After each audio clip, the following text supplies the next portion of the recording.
1 minute apology ಪುಸ್ತಕ ಓದುವಂತೆ ರೂಪಾ ಹಾಗೂ Rohini ಸಿಂಧೂರಿಗೆ court ಸಲಹೆ ಕೊಟ್ಟಿದೆ.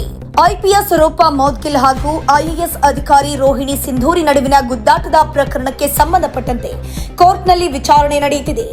ಯಾರು ಹಿಂದೆ ಸರಿಯದೆ ಪರಸ್ಪರ ಇಬ್ಬರು ಕೂಡ ಕಾನೂನು ಹೋರಾಟಕ್ಕೆ ಇಳಿದಿದ್ದು, ಈ ಸಂಬಂಧ ರೂಪಾ ಮೌದ್ಗಿಲ್ ವಿರುದ್ಧ ರೋಹಿಣಿ ಸಿಂಧೂರಿ ದಾಖಲಿಸಿದ್ದ ಮಾನನಷ್ಟ ಕೇಸ್ನ ಸಾಕ್ಷ್ಯ ವಿಚಾರಣೆ ವೇಳೆ ಕೋರ್ಟ್ ಇಬ್ಬರು ಅಧಿಕಾರಿಗಳಿಗೆ ಮಹತ್ವದ ಸಲಹೆಯೊಂದನ್ನು ಕೊಟ್ಟಿದೆ. ಐಪಿಎಸ್ ಅಧಿಕಾರಿ ರೂಪಾ ಮೌದ್ಗಿಲ್ ವಿರುದ್ಧ ಐಎಎಸ್ ಅಧಿಕಾರಿ ರೋಹಿಣಿ ಸಿಂಧೂರಿ ಅವರು ಮಾನನಷ್ಟ ಪ್ರಕರಣವನ್ನ ದಾಖಲಿಸಿದ್ರು. ಈ ವಿಚಾರಣೆ ನಡೆಸಿದಂತಹ ಕೋರ್ಟ್ ಇವರಿಬ್ಬರಿಗೂ ಕೂಡ ಒಂದು ಮಹತ್ವದ ಸಲಹೆಯನ್ನ ಕೊಟ್ಟಿದೆ. ಕೋರ್ಟ್ಗೆ ಹಾಜರಾಗಿದ್ದ ರೋಹಿಣಿ ಸಿಂಧೂರಿ ಹಾಗೂ ರೂಪಾ ಮೌದ್ಗಿಲ್ ನಡುವೆ ರಾಜಿ ಮಾಡೋಕೆ ಮುಂದಾಗಿದೆ. ಇಬ್ಬರು ಉತ್ತಮ ಹೆಸರು ಗಳಿಸಿದ ಹಿರಿಯ ಅಧಿಕಾರಿಗಳಾಗಿದ್ದೀರಿ. ನಿಮ್ಮ ಸಮಯ ಸಮಾಜಕ್ಕಾಗಿ ಮೀಸಲಿಡಬೇಕು.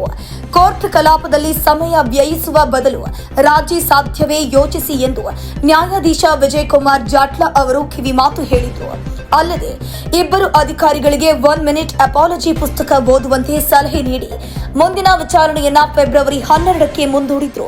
ಕರ್ನಾಟಕದ ಐಎಎಸ್ ಅಧಿಕಾರಿ ರೋಹಿಣಿ ಸಿಂಧೂರಿ ಅವರ ಫೋಟೋಗಳನ್ನು ಸಾಮಾಜಿಕ ಜಾಲತಾಣದಲ್ಲಿ ಹಂಚಿಕೊಂಡು ಗಂಭೀರ ಆರೋಪ ಮಾಡಿದ್ದ ಐಪಿಎಸ್ ಅಧಿಕಾರಿ ಡಿ ರೂಪಾ ಅವರ ನಡುವಿನ ಜಗಳ ಲೋಕಲ್ ಕೋರ್ಟ್, ಹೈಕೋರ್ಟ್ ಮುಗಿದು ಸುಪ್ರೀಂ ಕೋರ್ಟ್ನ ಮೆಟ್ಟಿಲೇರಿತ್ತು.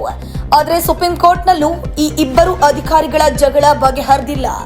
ನ್ಯಾಯಾಧೀಶರ ಮನವಿಗೂ ಬಗ್ಗದ ಅಧಿಕಾರಿಗಳು ನಾನಾಗಿಯೇ ಸೋಲುವುದಿಲ್ಲ ಅಂತ ಪ್ರತಿಷ್ಠೆಯಾಗಿ ತೆಗೆದುಕೊಂಡಿದ್ದಾರೆ. ಕೊನೆಗೆ ಸುಪ್ರೀಂ ಕೋರ್ಟ್ ವಿಚಾರಣಾಧೀನ ನ್ಯಾಯಾಲಯದಲ್ಲಿಯೇ ಬಗೆಹರಿಸಿಕೊಳ್ಳಿ ಅಂತ ಹೇಳಿತ್ತು.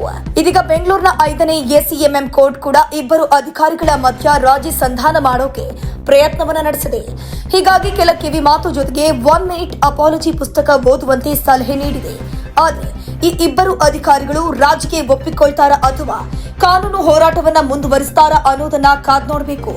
ಇನ್ನು ಒಂದು ವೇಳೆ ಇಬ್ಬರು ಅಧಿಕಾರಿಗಳು ರಾಜಿ ಸಂಧಾನಕ್ಕೆ ಒಪ್ಪದಿದ್ರೆ ಕೋರ್ಟ್ ಏನು ಆದೇಶ ನೀಡುತ್ತೆ ಎನ್ನುವುದು ಕೂಡ ಕುತೂಹಲಕ್ಕೆ ಕಾರಣವಾಗಿದೆ. ಮತ್ತಷ್ಟು ಸುದ್ದಿಗಳಿಗಾಗಿ ನೋಡ್ತಾ ಇರಿ ಪಬ್ಲಿಕ್ ನ್ಯೂಸ್ 24x7. ಇದು ಸತ್ಯದ ಧ್ವನಿ.